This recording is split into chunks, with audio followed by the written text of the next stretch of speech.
안녕하십니까, 프로엔입니다. 오늘은 프로엔 탱크 사이징에 대해서 말씀드리겠습니다. 화면 상단에 프로세스 캘큘레이션 버튼을 눌러서 밑에 탱크 이미지를 클릭하면 탱크 프로그램이 실행됩니다. 탱크 캘큘레이션을 위해서는 홀딩 데이 베이스를 잡아야 될 텐데요. 리퀴드 피드와 데이를 먼저 잡겠습니다. 피드 물성과 아웃렛 물성을 잡기 위해서 데이터베이스로부터 가져오도록 하겠습니다. 피지컬 프로퍼티 버튼을 눌러서 프로그램을 실행해 보도록 하겠습니다.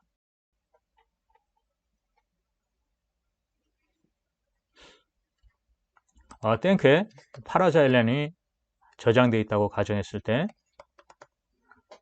파라자일렌을 선택을 하고 1로 노멀라이징 한 다음 온도는 30도씨 15mm H2O가 저장 압력이라고 보겠습니다. 그 다음 유량은 50톤으로 해서 캘큘레이션을 해보면 다음과 같이 피지컬 프로퍼티가 나옵니다. 탱크의 태그 넘버는 TK101로 하고 파라자일렌 탱크라고 하겠습니다.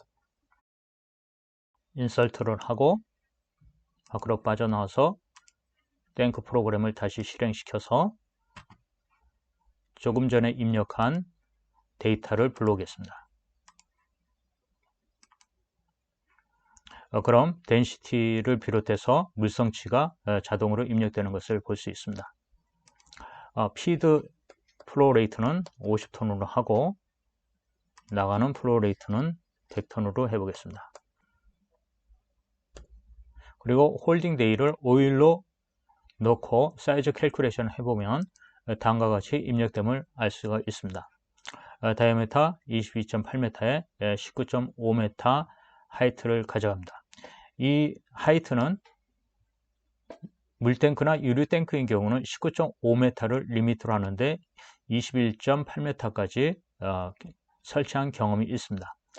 그리고 프로판 탱크인 경우는 27m, 그리고 LNG 탱크는 40m를 리미트로 합니다. 다음 리퀴드 아웃렛 데이를 이용해서 데이터가 어떻게 변하는지 확인해 보도록 하겠습니다. 리퀴드 100톤이 아웃렛이고 홀딩 데이 5일일 때 사이즈를 해보면 다음과 같이 사이징이 될 수 있음을 알 수 있습니다. 최고 높이 21.8m에 다이아가 30.2m로 늘어남을 볼 수 있습니다. 다음 리퀴드 피드 워킹 볼륨 을 이용해서 데이가 어떻게 체인지 되는지를 보겠습니다. 리퀴드 피드가 60톤이라고 가정했을 때 사이징을 해보면 데이가 5일에서 8.31로 변경됨을 알 수가 있습니다. 마찬가지 워킹 볼륨을 줄여서 10,000룹의 탱크라고 가정했을 경우 워킹 볼륨은 5.931로 주름을 알 수가 있습니다. 그 다음 리퀴드 아웃렛을 이용해서 마찬가지 90톤이라고 가정을 했을 경우에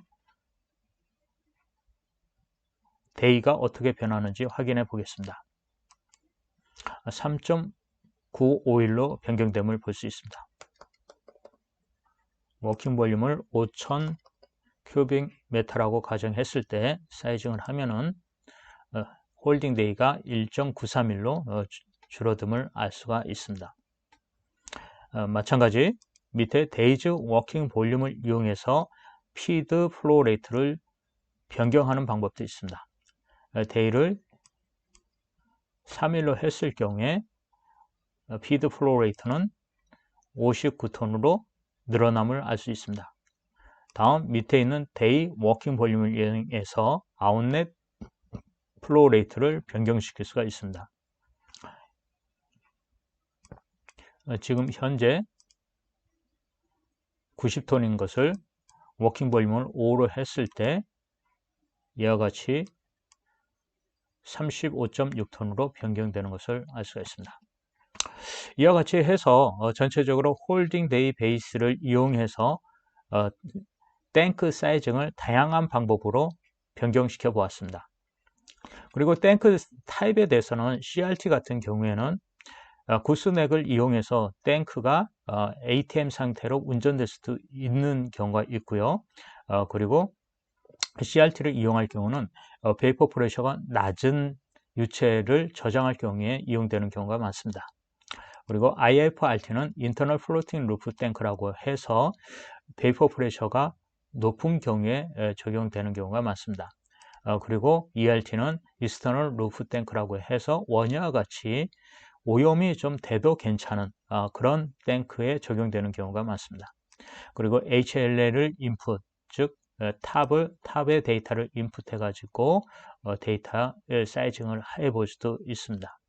자, IFRT로 놓으면은 로우 리퀴드 레벨이 2000, CRT로 넣을 경우 캘큘레이션은 1200으로 바뀌는데, 이와 같은 것은 IFRT는 인터널 루프가 있어서 메인터넌스 공간이 필요합니다.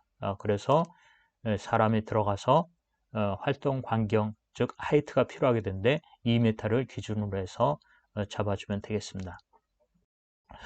그리고 피드 셀렉션에서 하이드로카본을 기준으로 캘큘레이션 했고요. 워터인 경우는 다음과 같이 워터 베이스로 캘큘레이션 되는 것을 볼 수가 있습니다. 그리고 폴리드 실렉션에서 탑을 1000으로 했을 경우에 캘큘레이션 하면은 다음과 같이 캘큘레이션 할 수도 있습니다. 탑을 고정시켜서 캘큘레이션 할 수도 있고요. 그럼 하이드로카본을 놓고 그대로 놓고 입력을 해주고요. 그리고 셀 플레이트 코즈는 2430mm로 잡아놨는데, 이 코즈는 판 하나하나 웰딩해서 이 탱크를 이렉션을 하게 되는데, 이 하나하나의 높이를 우리가 코즈라 합니다. 그 판 하나의 높이가 하나씩 해서 5판 올라갔다. 그럴 경우에 만일 3m인 경우 5판이 올라갔으면 3, 5, 15m로 규정됐을 때 위에를 자름 없이 설치가 되기 때문에 코스트 면에서 상당히 이로운 점이 있습니다. 자, 그래서 저희가 코즈를 이렇게 살펴봤고요. 그리고 실제 밑에 H 액추얼 인풋을 놓게 되면 맨 위에 19.44m인데 19m나 17m나 이와 같이 설정을 해주면은 마찬가지 데이터를 계산해 볼 수 있을 것입니다. 자, 다음 N2 인풋에 대한 부분입니다. 나이트로젠을 피드할 경우에는 CRT나 IFRT나 이와 같은 루프가 있는 경우에 나이트로젠을 피드해서 탱크 내에 압력을 15mm H2O로 유지하게 되는데요. 이 나이트로젠 피드가 어베일러블 하지 않았을 경우에는 브리더 밸브가 설치되어 있는데, 이 브리더 밸브로 인브리딩이나 아웃브리딩이 되고, 이 브리더 밸브도 감당을 하지 못했을 경우는 이머전시 벤트 커버로 아웃을 시켜주거나 인브리딩을 시켜주거나 하게 되겠습니다. 자, 그럼 나이트로젠을 먼저 보게 되면은 이 탱크의 베이퍼 프레셔가 핵산보다 큰지, 핵산보다 작은지를 먼저 선택을 해주고요. 그 다음 위도가 40도 이하인지 42도에서 58도 사이인지, 그리고 58도 이상인지를 먼저 선택을 해줍니다. 그 다음 디자인 프레셔는 150mm H2G로 그대로 놔두고요. 다음 보셔야 될 부분이 여기에 있는 인슐레이션입니다. 인슐레이션을 노 인슐레이션으로 해줄지, 파샬로 해줄지, 풀로 해줄지에 따라서 여기 있는 나이트로젠 양이 변경이 됩니다. 그럼 노 인슐레이션을 했을 경우 612 노멀 누베퍼 아워가 되면 알 수가 있고요. 그리고 풀 인슐레이션을 했을 경우에는 41.9, 그리고 파샬로 했을 때는 157.5가 됨을 알 수가 있습니다. 파샬 인슐레이션은 사이드만 해주는 거고요. 사이드 월만 해주고, 그리고 풀 인슐레이션은 루프까지 해주는 경우가 되겠습니다. 그리고 디퍼런셜 플레임 어레스터 같은 경우 노 플레임 어레스터, 즉 플레임 어레스터를 달지 않았을 경우에 캘큘레이션 해주면은 플로우 레이트는 331, 그리고 플레임 어러스트를 다른 타입의 플레임 어러스트로 달았을 경우에는 157, 그리고 특수한 타입의 플레임 어러스트를 달았을 경우에는 이와 같이 99.6 노멀 루멘 퍼 아워로 변경됨을 알 수가 있습니다. 자, 일반적으로 디퍼런트 플레임 어레스터를 달게 되고요. 그리고 브리더 밸브는 인브리딩 값, 아웃브리딩 값이 있는데 나이트로젠이 15mm H2O로 세팅이 되어 있다면 인브리딩은 75mm H2O, 그리고 음압으로는 마이너스 20mm H2O로 세팅이 되어 있습니다. 그래서 그 인브리딩 값을 계산을 하고요. 아웃브리딩 값을 계산해 내게 되는데 그때 사이즈도 자동으로 계산되어 나옵니다. 그리고 이머전시 벤트와 같은 경우는 외부에 파이어과 같은 케이스가 났을 경우에 그 경우에 인브리딩, 아웃브리딩, 브리더 밸브로 감당할 수 없을 경우에 벤트 스택을, 이머전시 벤트를 사용을 합니다. 이와 같이 벤트량이 결정되고요.